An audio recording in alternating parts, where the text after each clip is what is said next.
The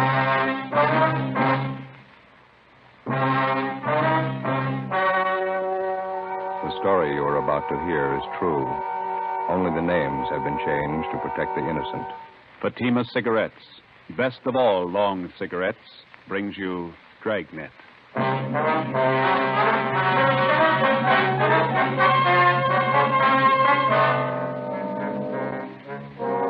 You're a detective sergeant. You're assigned to homicide detail. A socially prominent citizen is plotting to kill his wife. He tells you his plans for the murder. He hires you to do the killing. Your job, stop him. When you compare Fatima with other long cigarettes, the difference is quality. Yes, in Fatima, the difference is quality. If you want a long cigarette, smoke the best of all long cigarettes. Smoke extra mild Fatima.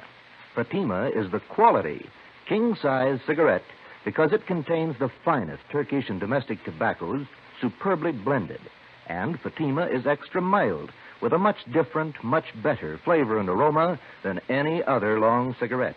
Because of its quality, its extra mildness, its better flavor and aroma, Fatima has more than doubled its smokers coast to coast. So enjoy extra mild Fatima yourself. You'll find king-size Fatima different from other long cigarettes. They cost the same, but in Fatima, the difference is quality. Smoke Fatima, the quality king-size cigarette.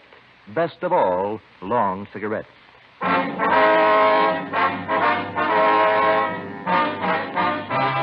Dragnet, the documented drama of an actual crime. For the next 30 minutes, in cooperation with the Los Angeles Police Department, you will travel step by step on the side of the law through an actual case from official police files. From beginning to end, from crime to punishment, Dragnet is the story of your police force in action. It was Monday, February 17th. It was raining in Los Angeles. We were working the day watch out of homicide detail. My partner's Ben Romero. The boss is Thad Brown, chief of detectives. My name's Friday. It was 4:18 p.m. when we got to room 26, chief of detectives' office. Come on in, men. Have a seat. Did you close the door, Friday? Yep, sure.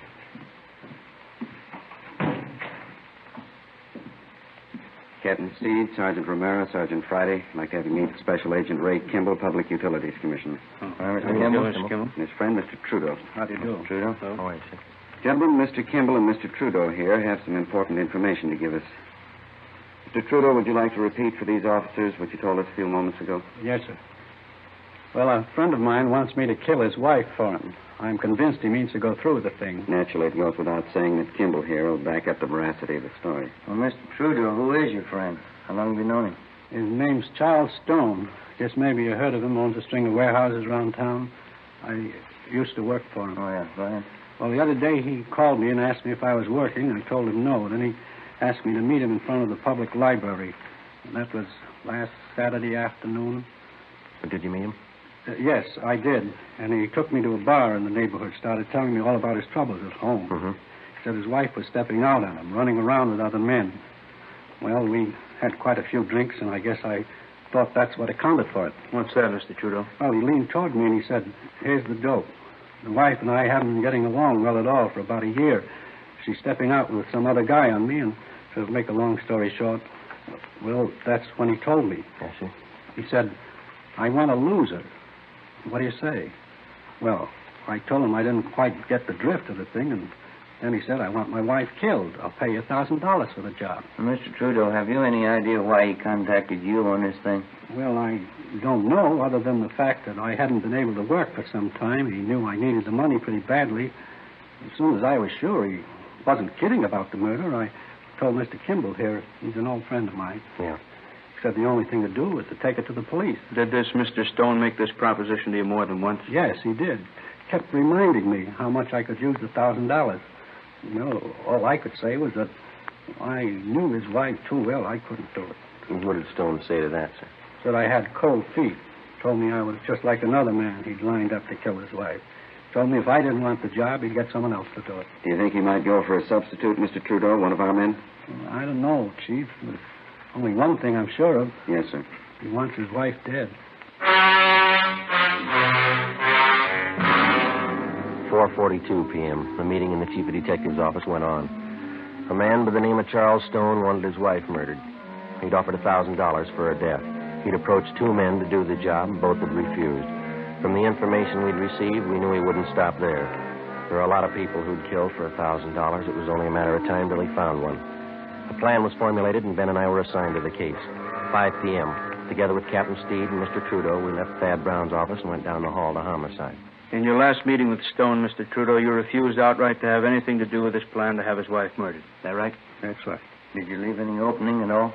Well, just to get away from the guy, I told him if I heard of anybody that'd do the job, I'd let him know. Do you think that maybe he'd listen to you if you went back and suggested somebody? I don't know. He'd listen to me, but he's no dummy. You got to understand that. He's going to be careful. Well, which one of you is going to play the killer? I'd like to try it, Skipper. Who's going to fit the part best?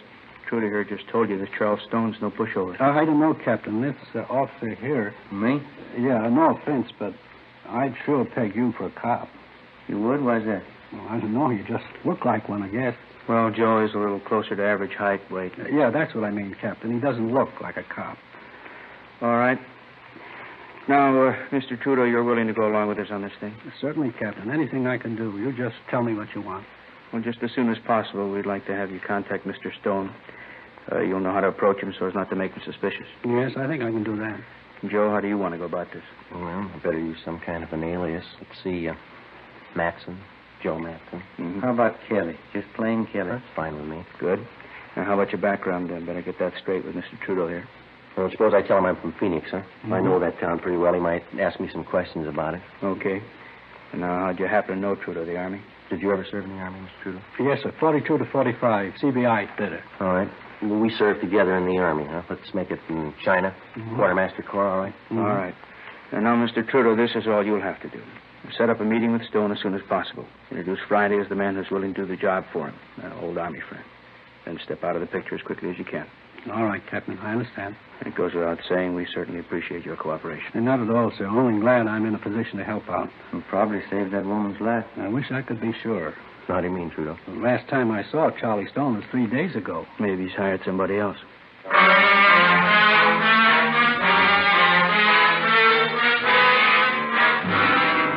5:30 p.m. Captain Steed ordered 2 teams of men from homicide to watch Charles Stone's wife, Mildred, until further notice.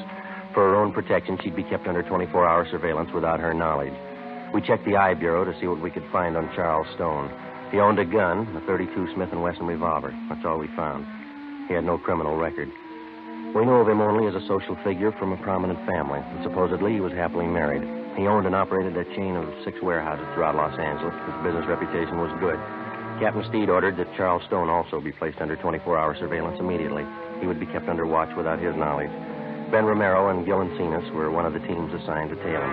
The next morning, I checked in for work at the usual time. At 10:15 a.m., I left Captain Steed's office and went into the squad room.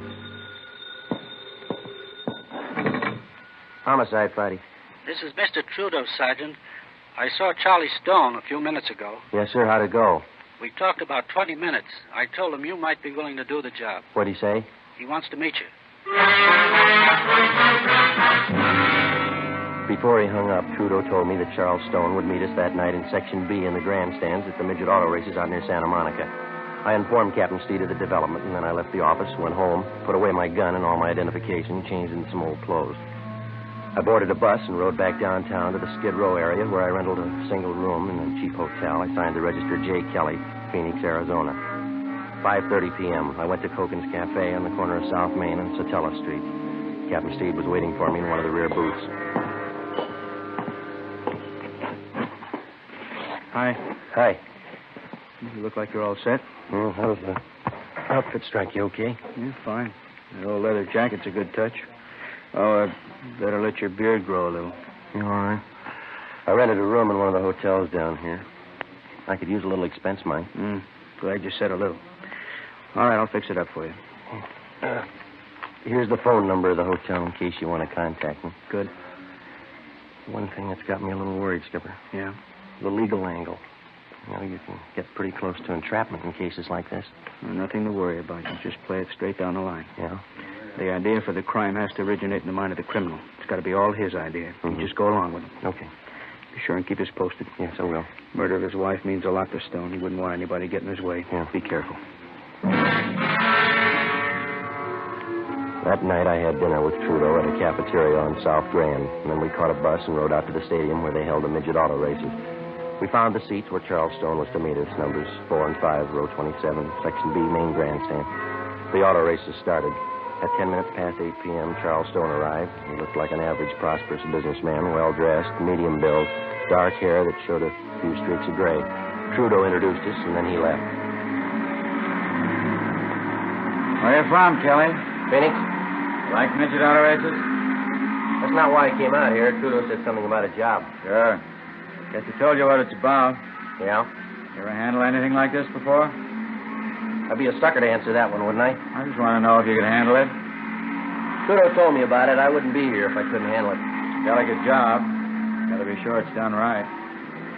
What are you looking for, references? Gotta be careful, that's all. What about me? I don't know you from Adam. How do I know it won't be a double cross? Don't worry about a double cross. Let's go below the grandstand. Get away from this crowd. All right with me.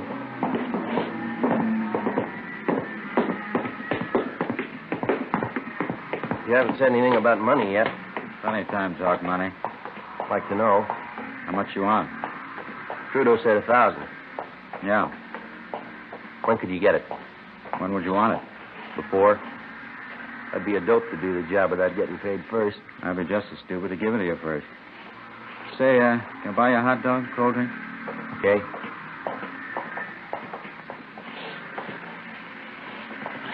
Miss?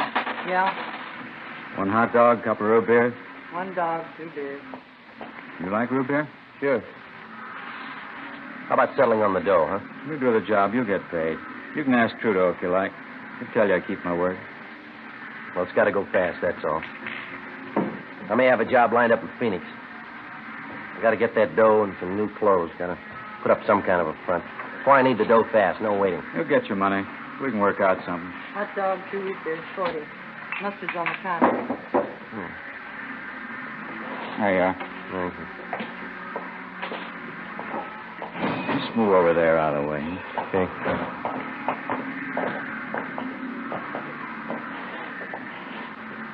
But you haven't told me yet. What? How do you want it done? All depends. I haven't got my gun. I'm on the lam. Have you got one? No, I don't own one. Couldn't use a gun anyway. Too much noise. Well, make up your mind.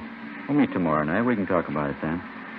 Look, mister, you expect me to sit on this thing for a week? I'm not making a career out of just this one job. What are you worrying about? We'll set everything up tomorrow night. All right, how about $10 on the cuff? I got 11 flat. There's 5. See if that'll do. All right. Now, how about that payoff, 1,000? How do we set that up? We can talk about that later. Why can't we talk now? Look, Stone, I don't think I like your attitude. You haven't told me how you want the job done. You talk cute every time the payoff's mentioned. Take it easy, Take Kelly. it easy, nothing. I'm taking the chances. How do I know I'm going to get paid? How do I know you'll kill her?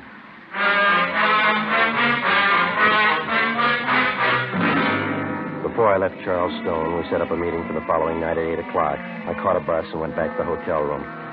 So far, I'd been unable to get any other corroborative evidence on Stone, evidence that could be presented in court. The next morning, I called the office and kept them posted on developments. I had my meals at a lunch counter next door to the hotel, and I stuck pretty close to my room.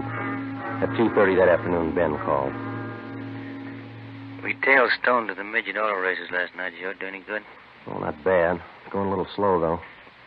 We tailed him after he left you. We drove to a Beverly Hills address, apartment house. Thought he lived in Glendale. Does. The apartment he went to is registered to Jean Howard. Stayed till 4 this morning. Checked the Howard girl out. She's a secretary at one of Stone's warehouses.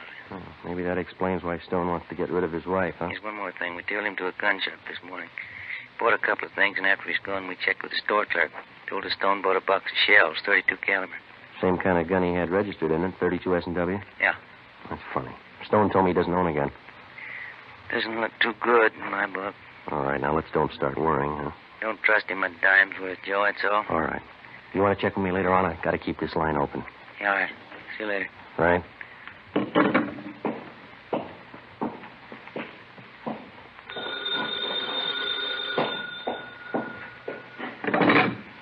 Yeah. This is Stone. Yeah. Job's all set up, ready to go. When? Tomorrow night.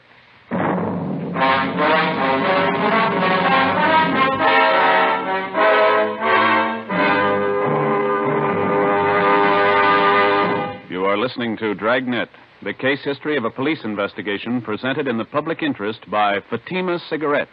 If you smoke a long cigarette, it will be in your interest to listen to a typical case history of a Fatima smoker. It's the case of New York cover girl Rita Daigle. This is her actual signed statement.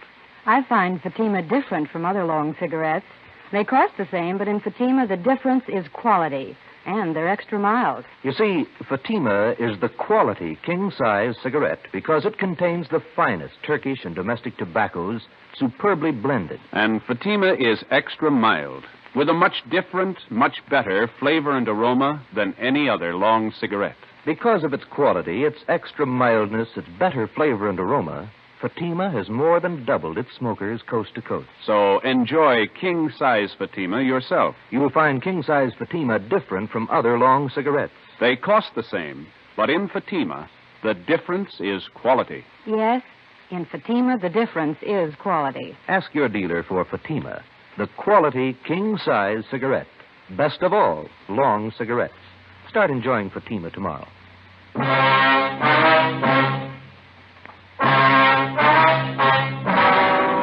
Wednesday, February 19th, 8:55 p.m. Charles Stone picked me up in his car at the corner of Alameda and 6th Streets. He turned onto South Broadway and he headed down for the beach. He hunched over the wheel as he drove. I kept wondering how I was going to pin him down. We were less than 24 hours away from the scheduled murder of his wife, and I still didn't have a case against him that'd stand up in court. If he failed to produce sufficient evidence tonight, Stone had a good chance of going free, whether he succeeded in having his wife killed or not. I also had no idea what plans the suspect had made before he hired me to do the killing. There was a definite possibility that he might have arranged for somebody else to commit the actual murder and then set up a double cross with me as the victim. We knew he had a .32 S&W revolver registered in his name, but he denied to me that he even owned a gun. 9:03 p.m., we pulled up in front of Stone's beach house.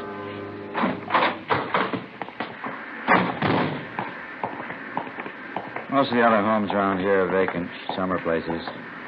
People don't start moving in till 1st of May. But you said you were afraid of the neighbors seeing you here. There's some living up the next block. Oh. Can't afford not to be careful. This one here.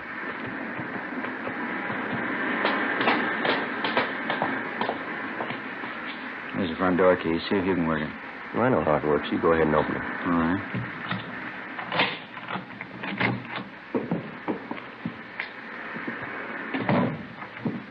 The living room, huh? Yeah, bedroom's over here through this door.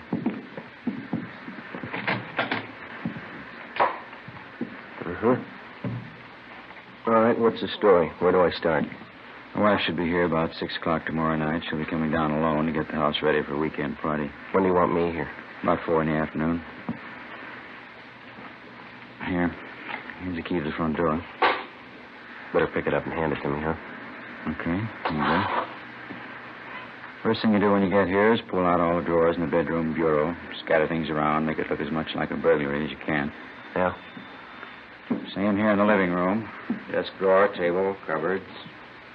Turn them inside out, throw things around. Leave my fingerprints all over everything? I've taken care of that. Old pair of gloves of mine. You'll find them here in this drawer. Remember that. All right. Let's see now.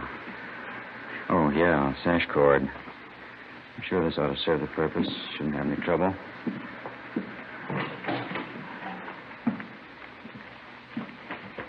Yeah. Piece of rope's pretty new. It's a little slippery. Won't be with the gloves on. She's not very strong. Shouldn't have any trouble. I'll leave the rope here in the closet. You sure she's going to be alone? Positive. Where am I supposed to hide? Let me show you. Here. Right by the front door. This closet. Yeah. My wife comes in, closes the door. She'll probably go right to the bedroom and take off her coat. Follow her in and do it fast while the back's turned. No screams. Neighbors might hear. All right. Want it clean and quiet. Do it as quickly as you can. Now, when you're finished, here's what I want you to do with her. What's that? Take the body and bring it this way. Come here. Here, I want you to see. All right. Across the living room to these French doors. Open this one. You won't have any trouble. Take the body out here on the porch. Come with me now. I want you to get this clear in your mind. Yeah, I think I got it. Take her down to this end of the porch. Right to the railing. Leave her here. It's very important, you understand? All the way down to the end of the porch here. I don't get it, but I guess it's all right. All right, let's go back in. Look, Stone, I may forget the layout of this house here. Would you draw a floor plan for me? I don't want to get mixed up here. No, there's paper on the desk there. You can draw it yourself before you leave tonight. What's the matter? Don't you trust me? Can't afford to take any chances. What was it? Yeah. After you're finished using the rope, I mean. Yeah. You'll find some rings on my wife's fingers. Take them all off. Big setting especially. There'll be a bracelet on her left wrist. Take that, too. What'll I do with them? Put them in this white vase in the mantel here. The rings and the bracelet. Don't miss any of the rings. They're expensive. Well, how about me bringing them to you? I can pick up my dough at the same time. No, put them in the vase. As soon as that's done, I'll leave here and go back downtown. I'll pick you up where we met tonight, 6 in Alameda, 7:30 sharp. I have the money for you then. Where are you going to be at 6 o'clock? I have to cover myself. I'll stay on at the office. Special conference. I don't know. I don't think I like this. What do you mean you don't like it? Suppose something should happen. I got no protection. I'd feel a lot better with a gun. I told you I don't have a gun to give you. Why would you need one anyway? Just feel a lot better, that's all. Buy one if you want. That's your problem. I'm paying you for the job. I haven't seen your money. I told you, when the job's done, you get your money then. There's just one thing I want to make sure of. No mistakes here. Don't worry, you get your pay. Ask Trudeau if you like. He'll tell you can trust me. You can ask anybody. How about your wife? Before I left Charles Stone, I got one more valuable piece of evidence out of him, a special phone number written in his handwriting on the back of one of his business cards. In case anything went wrong, I was to call him at this number. In his own handwriting, I also got a list of times that I was supposed to remember. When to come to the house, when to leave, when to meet him for the payoff. The next afternoon at 3:30, I left the hotel and drove my car out to Venice to Stone's beach house. Captain Steed and another officer from Homicide followed me out. We waited in the house together. Shortly before 6 p.m., Mrs. Mildred Stone arrived with Biff, Ben, and Gil and seen us. She refused to believe the story of her husband's plot to have her murdered. Captain Steed laid out the evidence for her. This key, Mrs. Stone, you recognize it? Why, yes, it's the one for the front door. It must be Charles. He gave it to this officer, Mrs. Stone, the man who was supposed to murder you. No, I don't believe it. Do you have any idea what's in that closet, ma'am, that one over there? There's nothing in there. I cleaned it out the last time we were here. I cleaned out all the closets. I'd like to show it to you, ma'am.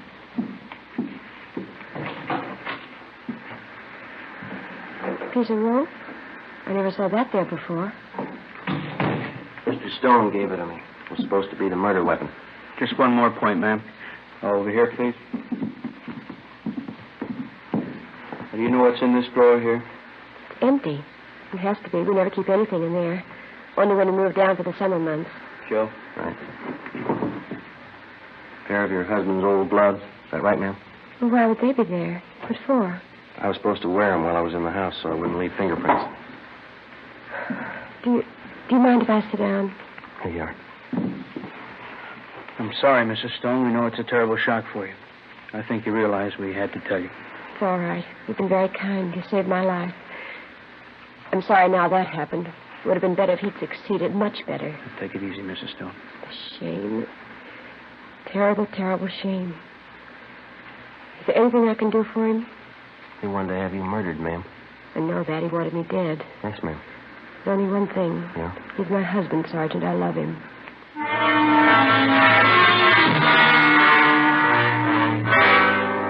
6:45 p.m. I telephoned Charles Stone and told him the job was done. His wife was murdered. He said he'd meet me at 6th and Alameda Streets for the payoff as scheduled.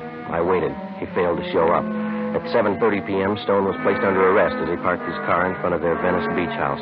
A loaded .32 caliber revolver was found in his pocket. He was taken back to the city hall, the chief of detective's office. Ben and I waited outside the open door. We could hear Thad Brown start the interrogation inside. Do you know what we have you down here for, Mr. Stone? No, I haven't the faintest idea. What would you say if I told you your wife had been murdered? I think you're crazy. What would you say if I told you that you're accused of her murder? It's silly. It's ridiculous. I've been at work all day. I can prove it. All right, Friday, come in. Yes, sir. You ever meet this man before? I've seen him on Skid Row. I don't know him. Do you recognize the man you hired to kill your wife? I didn't know the man. I didn't kill my wife. I don't understand all this. The name's Kelly, Mr. Stone.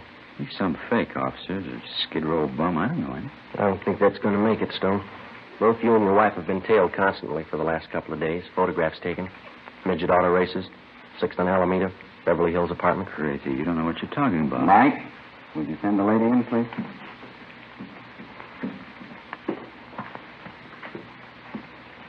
Mildred, you don't believe all these things you're saying about me, do you?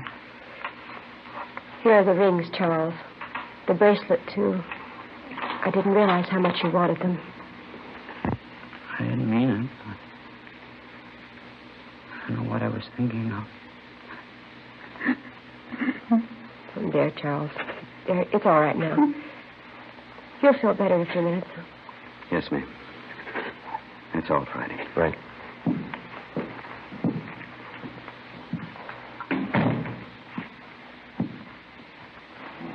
What's it look like, Joe? Well, he's starting to talk. Scott Maine. He tries to have her murdered. She goes to bat for him. What's it prove? He sure must love him. What do you think? How about a cup of coffee? The story you just heard was true. Only the names were changed to protect the innocent.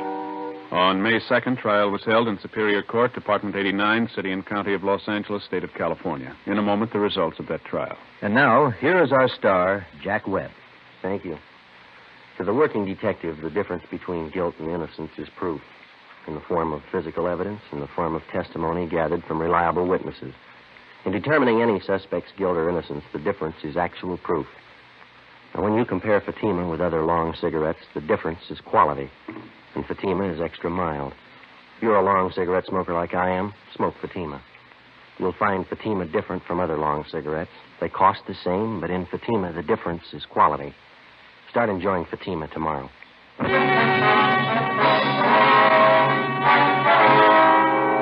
Charles Farnsworth Stone was tried and convicted on soliciting the commission of a felony, 2 counts. He received the sentence as prescribed by law. You have just heard Dragnet, a series of authentic cases from official files. Technical advice comes from the Office of Chief of Police W.H. Parker, Los Angeles Police Department. Fatima Cigarettes, the best of all long cigarettes, has brought you Dragnet from Los Angeles.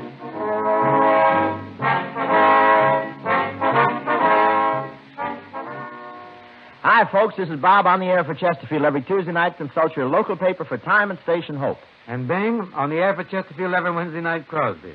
I've called this little seminar to teach our new boy the ropes. Say, Sag, I think it's only fair to warn you, with me selling Chesterfields this year, you'll have to limp along lively to keep up.